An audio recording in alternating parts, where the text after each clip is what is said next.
Hi guys, Rob here with another rubber toe assembly of a Bowflex Max Trainer M6. Getting right to it. You want to turn your main box vertical and find which side has the wood piece. As you can see at the bottom, there's the wood piece that the frame comes bolted to. And when you do it this way, as you see here, unboxing it, makes it a lot easier. And as you can see, you just lift it up onto the mat. You have that wood platform it's bolted to. That'll keep it standing up. And don't forget your hardware is at the tape to the bottom of the box. The other box is this shape as you see here and has all your other pieces that are going to get attached to it. There's your base, and you just unbox all the pieces and unbag them and set them up nice and neatly, ready to go. So you shouldn't have any trouble identifying all the pieces. And then your hardware pack is a dotted line area with some extras. I just cut that out, and then the tools, and then I do this little trick that you see there, and I just slice the sides of all these so you can still have your number reference and get them out of the hardware pack. Onto the rail assembly to the frame. You just do as you see here. I separated the screws and the hardware for this step, 4 of those with washers and lock washers, little 1/4 inch Allen tip to run them in, and I'm just going to attach all 4 of them loosely, maybe half the way turned in, because you want to have that the rail assembly there to be a little bit loose and jiggly, so when you place it on the base you can tighten the base screws first, which are just like these but bigger size, and then come back and catch these last 4. So I'm just hand tightening that last one a couple of turns. So you can see there I just wiggled it so it's still a little bit loose, and it should line up with the holes on the base. There, here I'm pointing out the 1/2 inch nuts and washers that are going to be removed from the piece of wood that it's attached to, so we can lift it off of there and set it on the base. And your base is going to have some 4 legs that you have to screw onto it, which should be coming up here shortly. But as you can see, the washers, sometimes you have to get a little tool and lift them off so that it's ready to be lifted and set. I usually leave one of those screws on so it stays bolted to that platform. Anyway, carefully lift the frame assembly from the shipping plate when you get to that point. Here is the base where you put the 4 legs I was just telling you about. Spin them in just like you see there. See that metal piece on top? That's going to, I usually run those all the way down, so you start from the lowest possible position when you're leveling it, if you have to, wherever it's going to wind up going. So yeah, sometimes if they're not, that second metal piece isn't ran down all the way, I just spin it and run it down all the way, and then I go to these 4 sections and run the screw leg all the way in. So you have all 4 just like you see there. Lay it down on those legs after installing them, and here's where your main frame and rail assembly is going to lift off of the wood and right onto the 4 holes on the base. And I just kind of carefully edge it around so it lines up with the 2 holes in the front and the 2 holes in the back. And here's where you use the larger size bolts with washers. No lock washers on these. It's just the big washers and the big bolts. And I put 1 there in the front, 1 in the back, so it should help hold it stable. And then I do the other 2 as well. I put all 4 in loosely and then come back with the larger size Allen wrench, which they give you with the packet. I just use this. It's a lot easier. It attaches to my drill gun. And zip the back 2 as you see there. Then I go to the front 2 and zip those tight as well. And then before you put this plastic shroud on, step number 3 right here as you see, there's those 4 screws right there where the hand is when I rubbed it on there. Those had to be tight as well. Go back and tighten those 4 from the beginning. So everything's tight, and then you put that plastic shroud on just as you saw there. It snaps in nice and easy. Give it a couple of taps, maybe snap in. And then these caps, little rubber caps that go in on both sides, you saw there, they can only go one way. They got like 4 little nibs on the end of them that plug into these little holes in the plastic. I just run it up just like you see there. Here's a little bit better shot on the left side. I start with those 2 where the opening is, plug those into the holes first, and then the back two line up pretty good, plug the whole cap in. And to finish off this step here, attaching the rear shroud, you have this final screw that goes right here at the top, and I use a Phillips head hand screwdriver because you don't want to strip those threads out, so I just hand tighten that one. On to step 4, which is attaching the legs to the frame.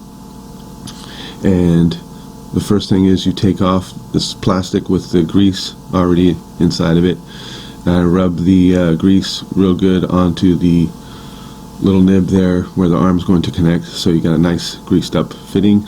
These two wavy washers, as you see, one for each side, are the first to slide on there. They just slide on right there, nice greased up tube, so the leg's going to attach there. Opposite side, as you see, it's just the same way. See how I rub grease on there before I pull the bag off there, and then poof, on with the wavy washer on that side. Slide them all the way to the end, because the next step is going to be the legs, which are both the same. Put one on the right side, as you see there, slide it on, and it should line up perfectly with the rails assembly. And then you attach that final screw with a lock washer and another washer, flat washer, just as you see there, right there. And I usually hand tighten it. I guess I could zip this tight, yep, which I do with a 1/4 inch. And the left side arm will go on just the same way. Here is the rubber cap, final attachment, just pops right on, just as you see there. And right side leg is attached, ready to go, tightened and everything. Left side, as you see, looks the same as the right leg, and the wavy washer is already been slid on there. So you slide the left leg on, and just like the right side, you'll see here is a bolt with a lock washer and a flat washer, and it just goes right in there just like the other side. Hand tighten and then zip it tight. All set. On to 5, which is attaching the pedals to the frame assembly. These are pretty heavy steel pedals, and they have 2 holes in the front, just as you saw there. Slid it into the tube where it goes, and you might have to jiggle this a little bit to get the front ones to catch. And I always run these bolts with the washer first, from the outside pointing inward. Looks pretty and it's nice from the outside. What people look at, they see a nice finished outside bolt. And then once the 2 bolts are through, you put a flat washer on the opposite side, just like you see here, and a little lock nut on the end of it. I think it's a 1/2 inch size. Yeah, so tightening this right pedal as I go along with the 1/4 inch Allen wrench and a 1/2 inch wrench on the other side. You just snug those up real nice and tight, and then after this I check it, and if you got a little bit of wiggle right there, that one's nice and tight. But if it's a little bit wiggly, you don't want that when your foot's on there, so you come back in, let's say with a ratchet, or hand tighten it really tight until you have no wiggles. That one's good, all set. So I'm on to the left side pedal. As you can see, the holes line up, boom, boom. You slide those 2 bolts in, just like the other side, with washers. And that one, you do the same. Make sure it has no wiggle. If it does, you just tighten them up tight enough where it's not wiggling. On to the next step, which is attaching the foot platforms. And these have foot pads inserted inside of them that you have to peel out, which you see right there, laid out, upside down. And these 4 little screws are going to line up with the holes in the foot, in the pedal, and then the foot pad gets drilled onto the pedal, just like you see there. And I always put all 4 screws in loosely first, get them started, and then come back once all 4 are in, because you get a little bit of a jiggle there with the pedal, so you can line them up so they don't get stripped out. You want them nice and inserted straight perfectly, and then come back around as you see there, 1, 2, 3, and then caddy corner 4. Zip them all nice and snug, so you have no jiggling. You want it nice and tight when finished product. So the last part on the pedals is the top foot pad, and it's that rubber piece you see there. I always start at the top. It lines up same shape as the pedal, and you just push down all around the outside edges, and it pushes right into the remaining holes that are in the pedal. Nice and snug. This is a little trick I do. I just turn the wheel a little bit so that the other pedal comes down, and the first one that's done goes up out of the way. The second pedal is right there by me, just like the right side. 4 screws first, loosely, and then come back through and tighten all 4 of those. And you might want to check as you're doing this also, when it's finished, make sure the pedal's not wiggling to the left or to the right. If it is, you come back with the appropriate wrenches in the right areas where you have, a little bit of jiggles. You want that stuff tight when it's done. And the foot pad goes in just like that, on to the next step. Great. Step 7, which is just removing this little shipping zip tie so that you can plug this wire into where it goes on the top console, which is going to be brought over and set on there with 4 little screws, which you see there. Getting the screws ready, they get a lock washer first and then a flat washer. So you make up 4 of those. I pre-make them real quick, and they're going to be put into the front and back part of the neck there, as you see where the wire was coming out.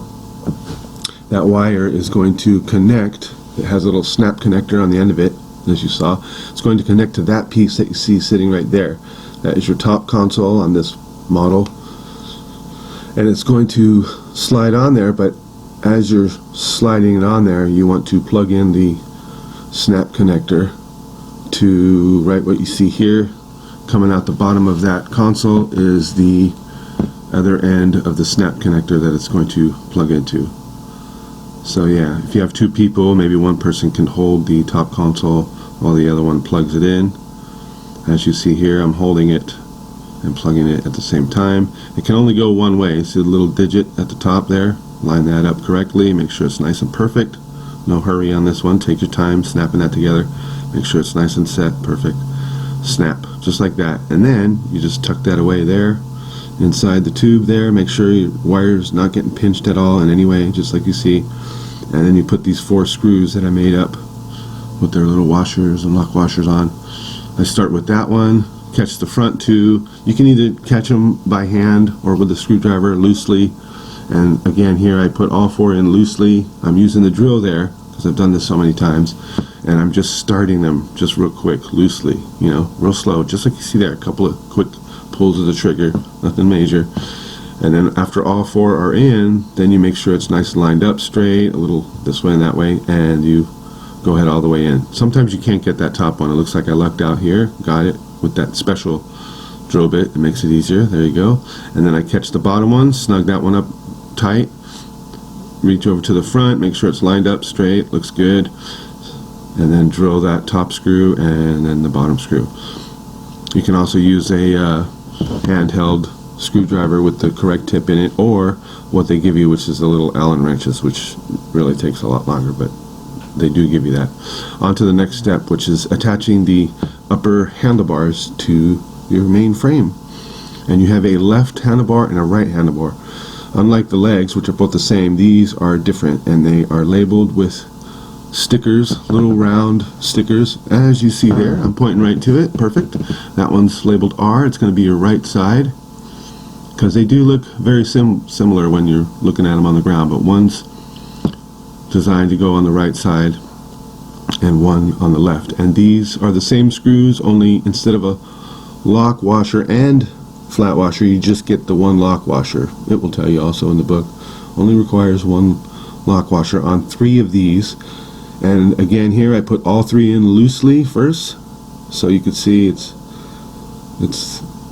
all of them catch the threads nice and easy. If you want to do this by hand, it's also a good idea so that they don't get stripped out. But once they're all 3 in loosely, then you come back all 3, make another round of them, and as you see there, snug them all up tight. Perfect fit, so that's good and solid on there. And then you do the left side the same way, same 3 screws with the same lock washers on there, only lock washers. And it should be labeled with a little sticker that says L for the left side. I didn't point to it like I did the right side, but obviously there it is, red sticker. The right side was a little blue sticker, that one's a little red L sticker. And just as you see there, lining everything up, catch that first one just loosely, and it should be, you know, a little bit jiggly around so you can catch the other screws, give you some play in there as well. And then catch all three of those, and then come back to make a round of all three of them and tighten them all up. So your left handlebar is nice and snug on there, just like the right. Okay, the media capture bar is the next step, and that just simply goes on just like you see there. I pointed out the sides are little magnets, and it slides up and down, holds your iPad and all that fancy stuff. And then the last thing here is the AC adapter, which you see there. Connect the AC adapter, super easy. If you know what you're looking for, it plugs in right there at the bottom. Zooming in, that's where it plugs in. Little left of center on the front side of it. Plugs in just like that. Poof, real easy. And then I'm going to bring it around to the outlet, which should be right there on the other side of it in this situation. Yep. You might want to think, when you're thinking about where it's going to be, that consider it plugs in the front, which might help you in some decisions where it's going to go. And there you have it, folks. All set with the Bowflex Max Trainer M6. Thank you guys for watching.